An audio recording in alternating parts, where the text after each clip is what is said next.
அவங்க எல்லாருக்கும் முதல்ல தமிழ் புத்தாண்டு மற்றும் பொங்கல் நல்வாழ்த்துக்கள். ஏன் இன்னைக்கு நான் தமிழ் புத்தாண்டுன்னு சொல்றேன், எங்க தலைவர் விஜய் அவர்கள் சொல்லிட்டாரு அப்படின்றனால சொல்றேனா அப்படின்னு சொல்லிட்டு இன்னைக்கு எங்க வாட்ஸ்அப் குரூப்ல சரி ஒரு பெரிய பிரளயமே நடந்துட்டு இருக்கு. சமூக வலைதளங்கள்ல பூராமே வந்து என்னது இது விஜய் அவர்கள் வந்து இன்னைக்கு தமிழ் புத்தாண்டுன்னு அறிவிச்சிருக்காரு, இது சரியில்லையே, அப்ப வந்து ஒருவேளை இருக்குமோ அப்படின்ற மாதிரிலாம் பயங்கரமா வசவாளர்கள் உட்காந்து வசப்பாடிட்டு இருக்காங்க. இருந்தாலும் இன்னைக்கு ஏன் விஜய் அவர்கள் தமிழ் புத்தாண்டு அப்படின்னு ஒரு வாழ்த்தை சொல்லியிருக்காரு அப்படின்றத முழுக்க முழுக்க இந்த வீடியோ ஃபுல்லா பார்க்க போறோம். தயவு செய்து ஸ்கிப் பண்ணாம பாருங்க, பார்த்துட்டு உங்களோட கமெண்ட்டை சொல்லிருங்க. பாதியில் பார்த்தீங்கன்னா நாங்கள் பொறுப்பு இல்லை. முதல்ல என்ன காரணம்னு நம்ம பார்த்துக்குவோம். இன்னைக்கு வந்து தை 1 பொங்கல் நாள் அப்படின்றத எல்லாருக்கும் தெரியும். இவ்வளோ நாள் வந்து சித்திரை தான் நம்ம வந்து தமிழ் புத்தாண்டா கொண்டாடிட்டு இருக்கோம். கலைஞர் அவர்கள் தான் வந்து தை மாதத்தை தமிழ் புத்தாண்டா அறிவிச்சாரு. இது எல்லாருக்குமே தெரியும். பாதி பேர் அதை ஏற்றுக்கிட்டாங்க. அதிமுக ஆட்சிக்கு வந்ததுக்கு அப்புறமா அதை மாத்திட்டாங்கன்றது ஒரு பக்கம் இருந்தால் கூட நல்லா விவரம் தெரிஞ்சவங்க, இந்த தமிழர்களோட திருநாளை பற்றி விவரமா முழுசா தெரிஞ்சவங்க இன்னைக்கு தான் தமிழ் புத்தாண்டு கொண்டாடிட்டு இருக்காங்கன்றது இன்னும் நிறைய பேருக்கு தெரியல. இது மக்களிடையே வந்து ஒரு விழிப்புணர்வே இல்லை. வந்து சித்திரை 1 ஏன் தமிழ் புத்தாண்டா கொண்டாடுறோம். இப்போ உதாரணத்துக்கு தெலுங்கு மாசத்தை எடுத்துக்கோங்களேன். தெலுங்குல பாத்தீங்கன்னா உகாதி வந்து அவங்களோட வருட பிறப்பா கொண்டாடுவாங்க. கன்னடங்கள், ஹிந்தி அதெல்லாம் வந்து நம்மளுக்கு மேட்டரே கிடையாதுங்க. இன்னைக்கு தமிழுக்கும் தெலுங்குக்கு மட்டும்தான் மாதங்கள் அடிப்படையில் தேதி கலண்டர் நம்ம பார்க்க முடியும். அப்படி இருக்கும்போது சித்திரை மாசம் வந்து எல்லாருமே தமிழ் புத்தாண்டா கொண்டாடினாங்க, தமிழ் வருஷ பிறப்புன்னு சொல்லிட்டு நம்மளும் ஏகப்பட்ட அதுக்கான ஒரு சுபகாரியங்கள்லாம் பண்ணுவோம். அது ஒரு பக்கம் இருந்தா கூட இன்னைக்கான தை 1 என்ன நாள், எதுக்காக சித்திரையில இருந்து தைக்கு மாத்தினாரு நம்ம கலைஞர் அப்படின்னு சொல்லிட்டு அந்த வரலாறுக்குள்ள போய் லைட்டா அலசி பார்த்தோம் அப்படின்னா, ஒரு 1921ஆம் ஆண்டு மறைமலை அடிகளார்னு எல்லாருக்கும் தெரியும். அவர் வந்து என்ன பண்ணிருக்காரு, சென்னையில பச்சையப்பன் கல்லூரியில ஒரு விழா நடத்தியிருக்காங்க. அந்த விழாவில் வந்துட்டு தை முதல் நாளை தான் வந்து தமிழர் புத்தாண்டா அறிவிக்கிறான்னு சொல்லிட்டு இந்த கருத்தை வந்து கலைஞர் அவர்கள் உடனே ஏத்துக்கிறாரு. ஏன் அப்படின்னு நீங்க கேட்டீங்கன்னா, மறைமலர் அடிகளார் சொல்ற அந்த வரிகள் நீங்க பாத்தீங்கன்னா, இப்ப 1972 முதல் வந்து நம்ம ஊர்ல திருவள்ளுவர் ஆண்டோட காலண்டர் தான் பின்பற்றிட்டு இருக்காங்க. அவர் பிறந்ததுக்கு அப்புறமா இருக்கிற காலண்டர். இதுகள்லாம் பூரா பாத்தீங்கன்னா தையை வந்து தமிழ் புத்தாண்டா கொண்டாடுறதுக்கு காரணம் ஃபர்ஸ்ட் வந்து கலைஞர் ஏன் ஏத்துக்கிட்டார் அப்படின்னு நீங்க கேட்டீங்கன்னா, சித்திரை மாதத்தை வந்து தமிழ் புத்தாண்டா கொண்டாடுறவங்க ஆரியர்கள். அப்ப ஆரியர்கள் யார் அப்படின்றது உங்களுக்கே தெரியும். இன்னைக்கு கலைஞர் அவர்கள் வந்து முழுக்க முழுக்க திராவிடத்தை பின்பற்றி திகால இருந்து திமுகவா பிரிஞ்சு நீங்க மொத்தமே வந்து தமிழ்நாடு ஃபுல்லுமே வந்து திராவிடம் பரவி கிடக்கு அப்படின்ற ஒரு காரணத்தினாலையும் ஆரியர்கள் வந்து இன்னைக்கு எப்படியாப்பட்ட மக்களை மட்டும் கோயிலுக்குள்ள விடுவாங்க. சில அள்ளித்தட்டு மக்களை வந்து வெளியிலே நிக்க வச்சு சாமி கும்பிடுற வழக்கம், துண்டை இடுப்புல கட்டுற வழக்கம் இதெல்லாம் வந்து தொடர்ந்துகிட்டே வந்துச்சு. எல்லாருக்குமே தெரியும். அந்த ஒரு தீண்டாமைன்றது தமிழ்நாட்டில் ஏகப்பட்ட இடங்கள்ல நம்ம பார்க்க முடிஞ்சிச்சு. இன்னைக்கும் கூட இருக்கு.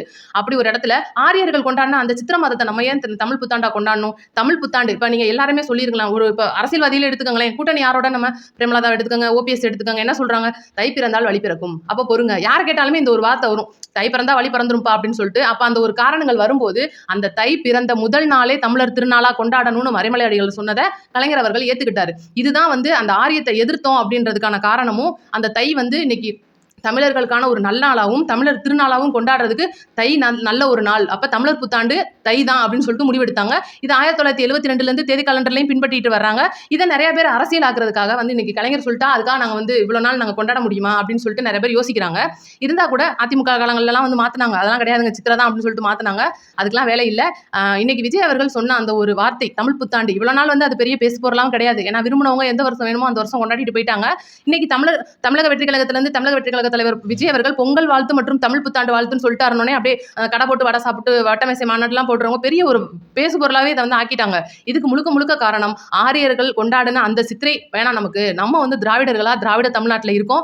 அது போக இன்னைக்கு தமிழர்களோட பண்பாடை கொண்டாடுற ஒரு நன்னாளா நம்ம தைய வச்சுக்குவோம் அப்படின்றனால கலைஞர் சொன்ன அந்த ஒரு கருத்தும் நல்ல கருத்து அப்படின்றனாலையும் இந்த ஒரு தீண்டாமை ஒழியணும், இந்த தமிழர்களுக்கு நல்லது நடக்கணும், தமிழர் பண்புகள் வளரணும். ஏன்னா உலக கலாச்சாரங்களே இன்னைக்கு தமிழர்கள் கலாச்சாரம் வந்து எந்த அளவுல பெரிய அளவுல இருக்கு அப்படின்றது எல்லாருக்கும் தெரியும். வெளிநாட்டுக்காரங்க கூட இன்னைக்கு தமிழர்களோட பண்பாடை பின்பற்றிட்டு இருக்கிற ஒரு நிலைமை வந்து வந்துட்டு இருக்கு. இன்னும் கூட அதை நம்ம அதிகமா பார்க்கலாம் அப்படின்றனால தமிழர்களுக்கான உகந்த இந்த தை மாசத்தை ஒரு தமிழ் புத்தாண்டா அறிவிச்ச நம்ம கலைஞரோட வழியை பின்பற்றி தான் இன்னைக்கு விஜய் அவர்கள் சொல்லியிருக்காரு. இதுல எந்தவித தப்பும் கிடையாது.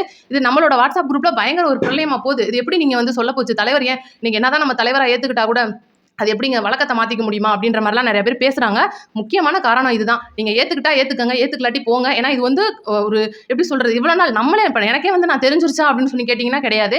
நம்ம ஒவ்வொரு உள்ள போய் நம்ம ஆராய்ஞ்சு பார்க்கும்போது ஆரியர்கள் கொண்டாடின சித்திரை மாசத்தை நம்ம ஏன்டா எடுத்துக்கிறோம். இன்னைக்கு தமிழ் புத்தாண்டு தை மாதம் பிறந்திருக்கு, தமிழர்களுக்கான ஒரு நன்னாள், உழவர் திருநாள், இது எல்லாமே வந்து ஒரே நாள்ல நம்மளுக்கு அமையுது. இப்ப தெலுங்கு வருட பிறப்பு எடுத்துக்கோங்க, உகாதி அவங்க கொண்டாடுறதுக்கான காரணங்கள் அதுதான். இப்ப இன்னைக்கு பாத்தீங்கன்னா சங்கராந்தி கன்னட மக்கள் கொண்டாடுறாங்க. அப்ப எல்லாத்துக்குமான ஒரு நன்னாளா இந்த தை மாதம் இருக்கு அப்படின்ற தான் தலைவர் விஜய் அவர்கள் இந்த தமிழ் புத்தாண்டை தமிழர்களுக்காக அறிவிச்சிருக்காரு அப்படின்றதுதான் உண்மை. ஏன்னா தமிழர் அப்படின்ற ஒரு தனிப்பண்புடைய மக்களுக்கான இந்த ஒரு நன்னாள் கொண்டாடப்படுது.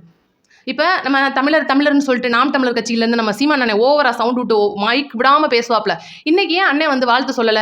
ஏன்னா இப்ப பொதுவாவே அண்ணன் வாழ்த்து சொல்றதெல்லாம் அரிது அப்படின்னா கூட இன்னைக்கு அவர் ஏன் வாழ்த்து சொல்லலன்னு சொல்லிட்டு நம்ம கேட்டோம்னா, ஏற்கனவே வந்து அண்ணன் வந்து கடப்பாரை லைட்டா RSS பக்கம் கடன் கொடுத்துருக்காப்ல. அதனால கடப்பாறையை மீட்டெடுக்கிறதுக்காக அங்கிட்டு போயிட்டாரோ என்னமோ. அதனாலதான் அண்ணனோட சத்தம் வந்து இன்னைக்கு தமிழர் திருநாள்ல ஒலிக்கல. என்னதான் நாம் தமிழர்னு கத்தனா கூட அண்ணனை தமிழரா யாருமே ஏத்துக்க மாட்டாங்க. ஏன்னா அண்ணன் தமிழரான்றதே யாருக்குமே தெரியாது. RSS அடிபணிஞ்சு ரொம்ப நாள் ஆச்சு.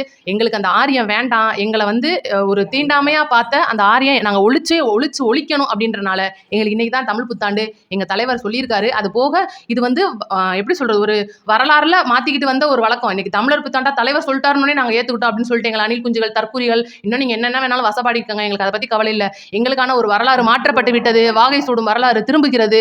இந்த 26 அப்படின்ற ஒரு நன்னாள் அப்படின்றது எங்க தலைவரோட வெற்றி பொங்கல் கொண்டாட்டம் அப்படின்ற மாதிரி சீக்கிரம் ஜனநாயகமும் வந்து அதுவும் வெற்றி பெற்று ஓடும். வரப்போற எலெக்ஷன்ல டிவிகே விஸ் டிஎம்கேல டிவிகே பெரும்பான்மையுடன் வெற்றி பெற்று இந்த ஒரு வருஷத்துல எங்க அண்ணன் வாகை சூடி விடுவார் அப்படின்னு சொல்லிட்டு நான் வீடியோ முடிச்சுக்கிறேன். அனைவருக்கும் நன்றி, வணக்கம்.